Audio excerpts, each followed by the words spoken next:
Voting is underway in Brazil's runoff elections as the Brazilians choose between incumbent Jair Bolsonaro and former President Luiz Inácio Lula da Silva. Also, Russian Foreign Minister Sergei Lavrov described as alarming Poland's willingness to host U.S. nuclear weapons on its territory. Outgoing Lebanese President Michel Aoun stepped down a day before his mandate expires and without a designated successor.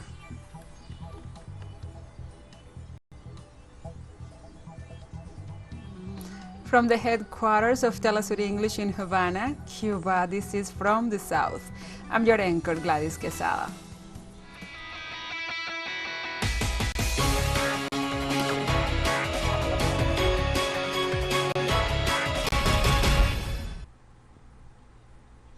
Now we begin with the news. On Sunday, around 156 million Brazilians are called to participate in the second round of the elections to choose the next president of the country. Brazilians choose between the former president and the presidential candidate of the Workers' Party, PT, Luiz Inácio Lula da Silva, and the current president, the right-wing Jair Bolsonaro, in a very polarized election.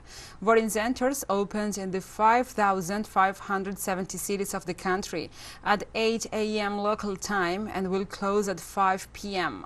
Voting will also take place in 181 locations abroad. The Superior Electoral Tribunal, TSE, of Brazil set up 472,075 polling stations throughout the country for this new election day. The voting system in the South American giant is electronic, and the results of the ballot will be announced a few hours after the end of the electoral process.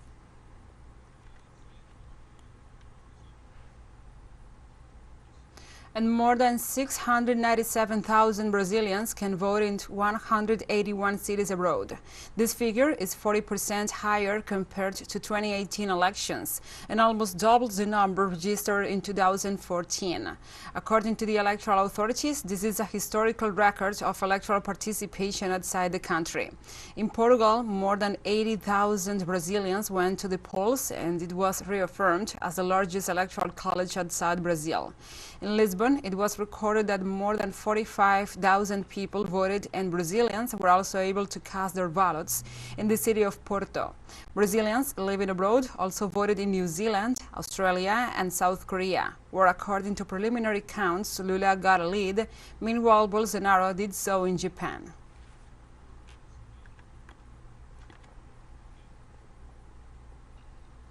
And after casting his ballot in Sao Paulo, former Brazilian president and the current candidate Luiz Inácio Lula da Silva said he is confident in the victory of democracy.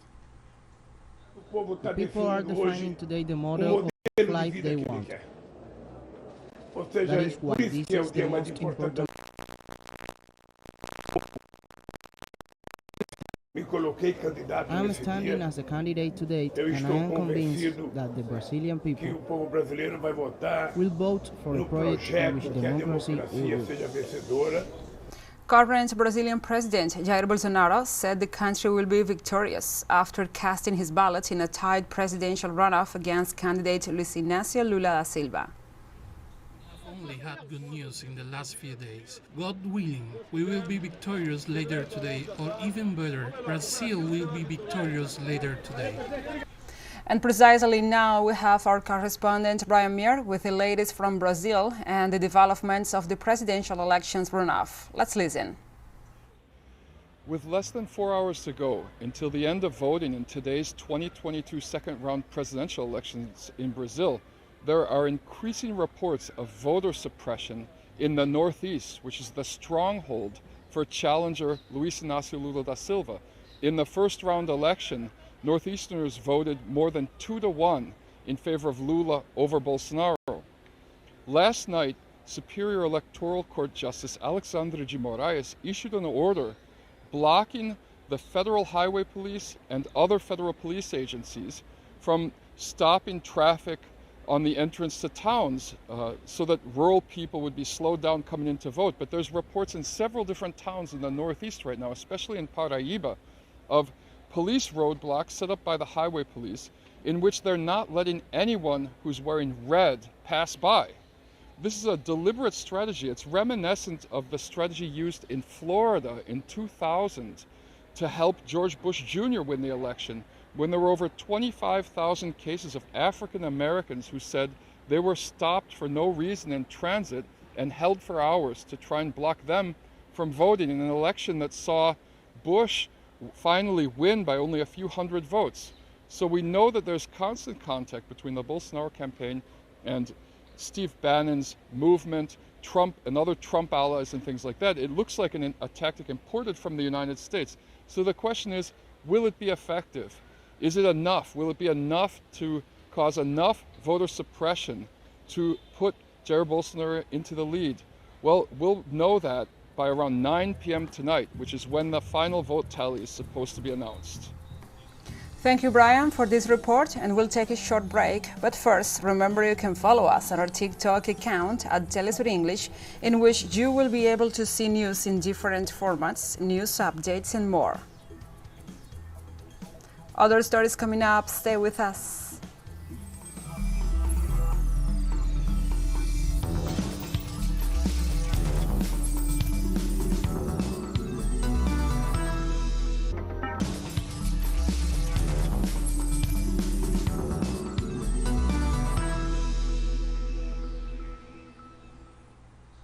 Welcome back to From the South.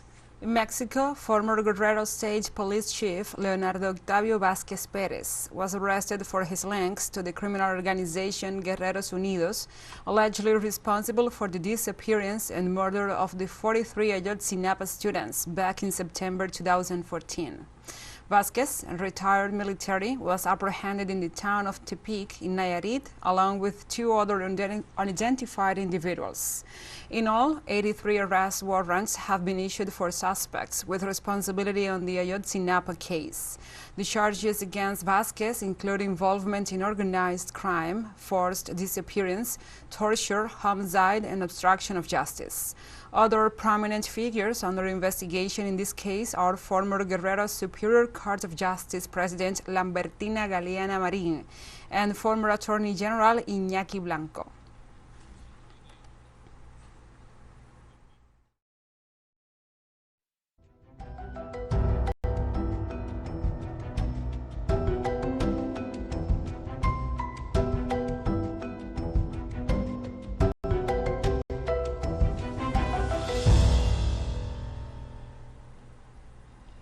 Now we move on to other topics. In Peru, the country's environmental monitoring agency has announced that the Spanish oil company Repsol has been fined on 6 counts with a total of $10.5 million.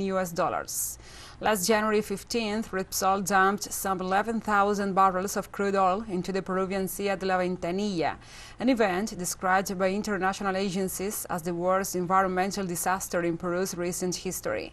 Repsol has been found liable and guilty of providing false information in the initial emergency report regarding the area affected and the approximate volume of the spilled oil for failing to act consequently containing and recovering the spilled oil, and for not undertaking soil cleaning actions in the affected area.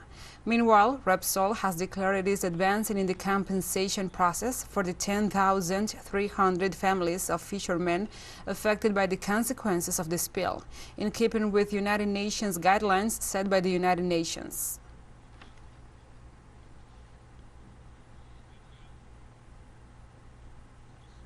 In France, a recent poll pondering political landscape points to a rerun of the 2017 and 2022 runoff elections between President Emmanuel Macron and the leader of the far-right, Marine Le Pen. As in the 3 previous presidential elections, the French Public Opinion Institute asked a sample of voters who they will vote for 6 months after the April election, in which Macron secured another 5 years in the top post. According to the survey, Le Pen got 30% support, up from 23.5% 6 months ago, while the head of state got 29%. The figures place them in a technical tie, considering the margin of error. The poll also placed the leader of the France Insoumise, Jean-Luc Mélenchon, with 17%, after reaching 21.5% in April and then remaining at the gates of the ballot.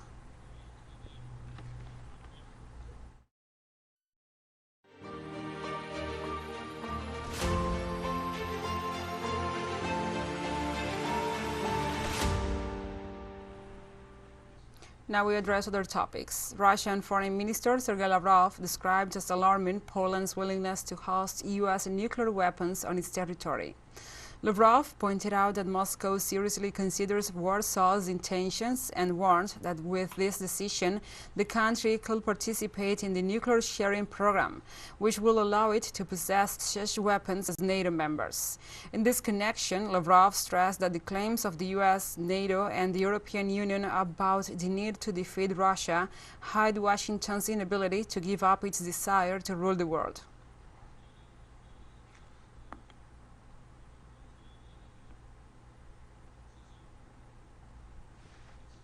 And on Sunday, the Ukrainian forces perpetrated an attack on the electric infrastructure of the city of Energodar in Zaporizhia. Following the attack, the city was left without electricity supply, and emergency crews are working to repair the damage and restore service shortly. The city of Energodar is home to the Zaporizhia nuclear power plant, the largest in Europe.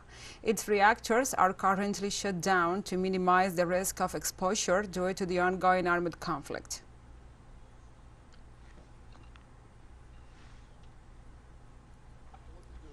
And the Russian Ministry of Defense revealed details of the drone attack launched by Ukraine against the ships of the Russian Black Sea Fleet and the civilian vessels anchored in Sebastopol Bay in Crimea. Meanwhile, the security authorities stated that data collected from one of the marine drones indicated a launching point in waters of the security zone of the grain corridor in the Black Sea. Experts conclude this may indicate the preliminary launch of the drone from one of the civilian ships chartered by the Kyiv or its Western sponsors to export agricultural products from the Ukrainian seaports.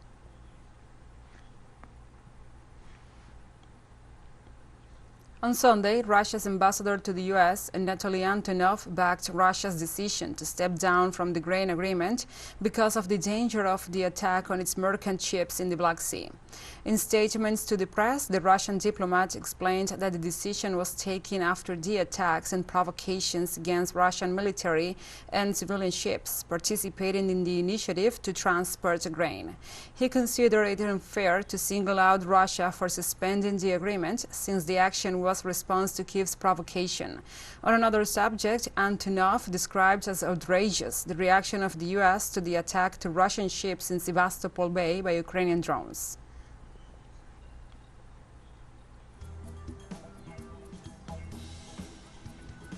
And we have more news coming up after a final short break, so stay with us.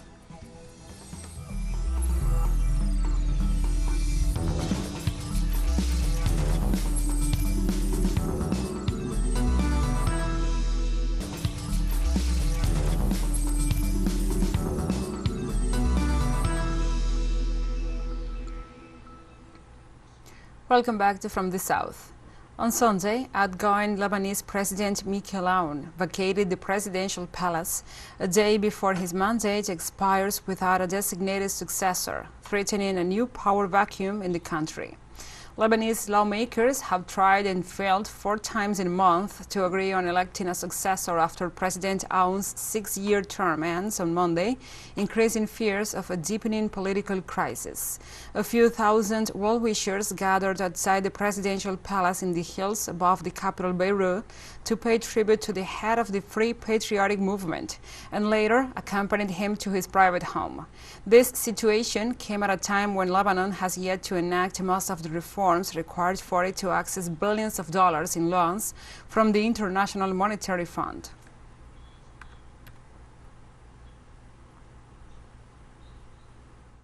Today, I see in all of you, men of resistance, most of you were with me in the first battle, after which men, the students, no one, feared the gun, nor the prison, nor the beating stick. You kept resisting until we returned to the homeland, which we defend and pay for with our blood. In Syria, the number of deaths from cholera has risen to 46, while more than 1,000 confirmed cases of infection have been reported since the start of the new outbreak in September. According to a statement issued by the Syrian Health Ministry, 2 new deaths from cholera were reported on Sunday. Authorities said that fatal cases are concentrated in the province of Aleppo, which has registered a total of 39 fatalities from the disease. Meanwhile, the cumulative number of confirmed infections stands at 1,097 cases in at least 6 cities. According to the report, the increase in fatalities and patients reported critical is due to delays in seeking medical attention.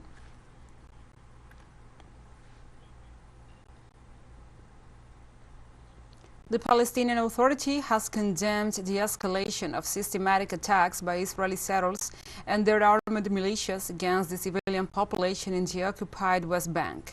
The Palestinian Foreign Ministry denounces requests from illegal settlements from Tel Aviv to provide them with increasingly lethal weapons.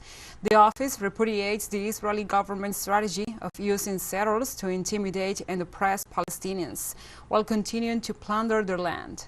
According to human rights organizations, there are 490,000 settlers on the West Bank and Jerusalem and another 200,000 on the East Bank.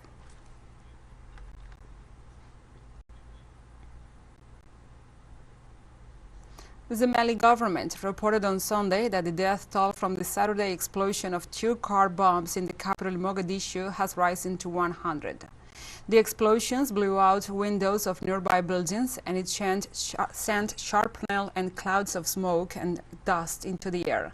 Among the fatalities, there were mothers with their children in their backs. The attack happened at the same intersection where the previous terrorist explosion had occurred on October 14, 2017, when a truck laden with explosives killed 512 people. Somalia's President Hassan Sheikh Mohamud visited the area of the explosion and said that the number of wounded has reached 300 and warned that the death toll could rise in the coming hours. Somali jihadist group Al-Shabaab, which regularly targets Somalia's capital and major cities, has claimed responsibility for the attack.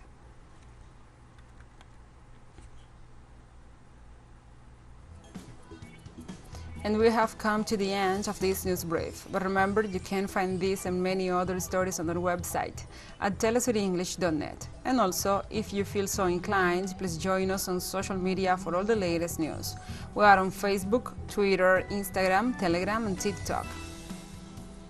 For TeleSUR English, I'm your anchor, Gladys Quesada. Thank you for watching.